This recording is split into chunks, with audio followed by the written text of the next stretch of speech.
नमस्ते। एक chief governance officer के तौर पर आज मैं आप सभी के साथ एक ऐसा ब्लूप्रिंट शेयर करने जा रहा हूं जो आपको मॉडर्न बोर्डरूम की असलियत से रूबरू कराएगा।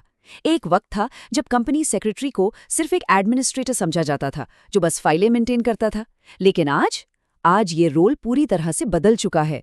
अब ये सीधे कॉर्पोरेट स्ट्रैटेजी के एकदम सेंटर में है। तो चलिए बिना किसी देरी के आज के इस एक्सप्लेनर की शुरुआत करते हैं। तो आज हम किन चीज़ों पर नज़र डालने वाले हैं? हम शुरुआत करेंगे एडमिनिस्ट्रेटिव रोल से स्ट्रेटेजिक एडवाइज़र बनने तक के सफ़र से। फिर हम बात करेंगे ज़रूरी सर्टिफिकेशंस, स्किल्स और करियर माइलस्टोन्स के बारे में। इसके अलावा गवर्नेंस, टेक, बोर्डरूम की डायनामिक्स और जनरल काउंसिल के रोल में आने वाले टकरावों को कैसे हैंडल करना है, ये सब भी कवर करेंगे। और अंत में कंटिन्यूस लर्निंग पर भी बात होगी। तो चलिए सीधे हमारे पहले टॉपिक पर आते हैं, एक एडमिनिस्ट्रेटर से स्ट्रेटेजिक एडवाइजर बनने का सफर। अगर हम थोड़ा पीछे मुड़कर देखें तो सेक्रेटरी का मतलब क्या माना जाता था? कोई ऐसा व्यक्ति जो हाथ से मिनट बुक्स लिख रहा है या सिर्फ रिएक्टिव होकर कागजी काम संभाल रहा है ना? लेकिन आज की रियलिटी बिल्कुल अलग है। आज एक कंपनी सेक्रेटरी असल में चीफ गवर्नेंस ऑफिसर है। मतलब आप बोर्ड के रणनीतिक सलाहकार हैं। ESG यानी एनवायरमेंटल, सोशल और गवर्नेंस से जुड़े मुद्दों को लीड कर रहे हैं और रिस्क मैनेजमेंट को भी प्रोएक्टिवली हैंडल कर रहे हैं। अब आप सिर्फ रिकॉर्ड कीपर नहीं हैं, बल्कि आप कॉर्पोरेट सत्यनिष्ठा की सबसे मजबूत रीढ़ हैं। अब इस प्रतिष्ठित फील्ड में एंट्री कैसे लें? हमारा दूसरा सेक्शन इसी बारे में है, सर्टिफिकेशन स्टेप्स और एसेंशियल स्किल्स। देखिए, ICSI ने इस सफर के लिए एक बहुत ही क्लियर और व्यवस्थित रास्ता बनाया है। सबसे पहले आपको CSET क्लियर करना होता है।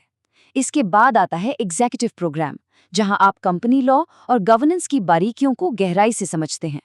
फिर प्रोफेशनल प्रोग्राम में रणनीतिक प्रबंधन की बारी आती है। और हाँ, सिर्फ थ्योरी से काम नहीं चलेगा। आखिर में आपको अनिवार्य कंप्यूटर ट्रेनिंग और इंटर्नशिप पूरी करनी होती है, ताकि आप इस किताबी ज्ञान को रियल वर्ल्ड में अप्लाई कर सकें। अब आप सोच रहे होंगे कि सिर्फ इन डिग्रियों से काम बन जाएगा? बिल्कुल नहीं। हार्ड स्किल्स जैसे कंपनी लॉ की विशेषज्ञता, नंबर्स की समझ और लीगल सॉफ्टवेयर चलाना, ये सब तो जरूरी है ही, लेकिन एक सच्चा गवर्नेंस लीडर तब बनता है जब उसके पास कमाल की सॉफ्ट स्किल्स हों। कूटनीति, एकदम पक्की सत्यनिष्ठा और टीम के साथ मिलकर काम करने की कला। किसी भी मुश्किल सिचुएशन में शांत रहकर गोपनीय बातें हैंडल करना, यही इस रोल की असली पहचान है। चलिए अब तीसरे पड़ाव की तरफ बढ़ते हैं, करियर माइलस्टोन्स और गवर्नेंस तकनीक। इस फील्ड में करियर की ग्रोथ सच में बहुत इंप्रेसिव है।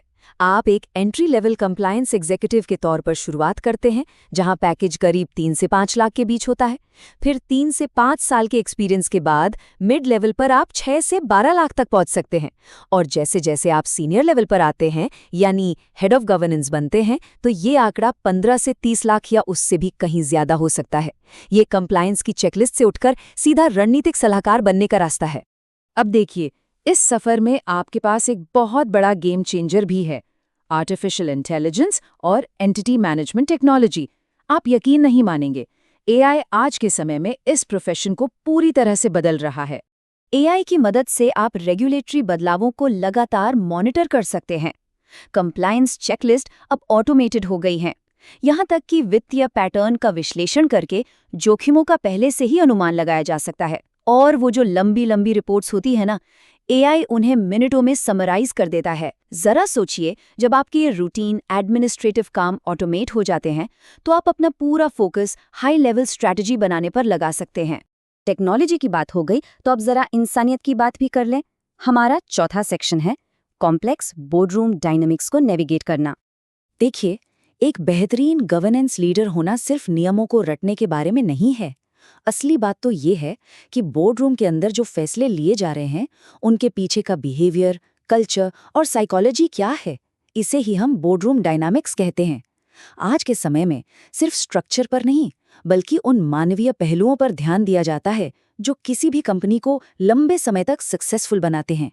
बोर्डरूम के अंदर आपको एक अदृश्य नेता यानी इनविजिबल लीडर की तरह काम करना होता है।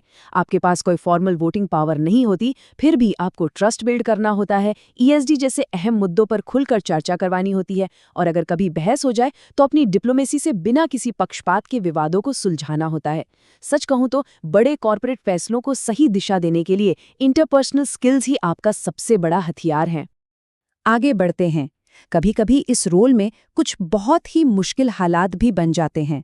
5वें सेक्शन में हम बात करेंगे जनरल काउंसिल की भूमिका में आने वाले टकरावों के बारे में। कई बार ऐसा होता है कि एक ही इंसान जनरल काउंसिल और कंपनी सेक्रेटरी दोनों पदों को संभाल रहा होता है, और यहीं से शुरू होता है एक स्ट्रक्चरल क्लैश। कैसे? क्योंकि जनरल काउंसिल मैनेजमेंट का हिस्सा है और वो सीधे सीईओ को रिपोर्ट करता है, लेकिन कंपनी सेक्रेटरी कंपनी का एक अधिकारी है जिसे बोर्ड नियुक्त करता है, और वो सीधे बोर्ड को ही रिपोर्ट करता है। एक ही इंसान, दो अलग अलग बॉसेस। तो जरा सोचिए, क्या होगा अगर सीईओ और बोर्ड के चेयरपर्सन आपको दो बिल्कुल अलग अलग और विपरीत बातें करने को कहें? या मान लीजिए मैनेजमेंट कोई ऐसा कदम उठाने का प्रपोजल दे जो आपके हिसाब से गैरकानूनी है। ऐसे में आप क्या करेंगे?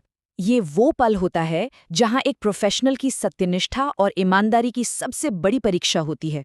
इस उलझन का सिर्फ एक ही सीधा सा जवाब है। एक अधिकारी के रूप में आपकी सबसे पहली और सबसे बड़ी जिम्मेदारी हमेशा कंपनी के प्रति है। अगर कंपनी के हितों की रक्षा करने और कानून का पालन करने के लिए आपको सीईओ के निर्देशों के खिलाफ भी जाना पड़े, तो आपको जाना चाहिए। याद रखिए, सीरियस टकराव के मामलों में नैतिक अखंडता से कोई समझौता नहीं हो सकता, भले ही इसके लिए आपको अपना इस्तीफा ही क्यों न देना पड़े। अब हम आ गए हैं हमारे आखिरी और छठे सेक्शन पर, कंटिन्यूअस लर्निंग और प्रोफेशनल नेटवर्किंग।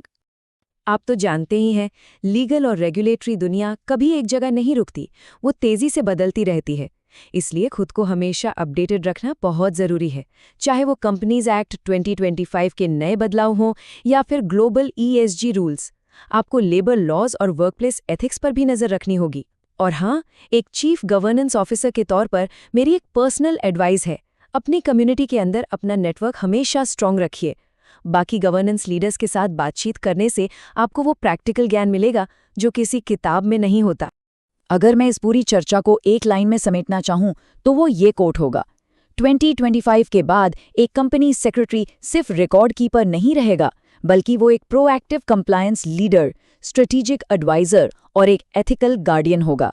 ये बात अपने आप में ये बताने के लिए काफ़ी है कि जो लोग इस भूमिका में कदम रखने जा रहे हैं, उन पर कितनी बड़ी और अहम जिम्मेदारी है।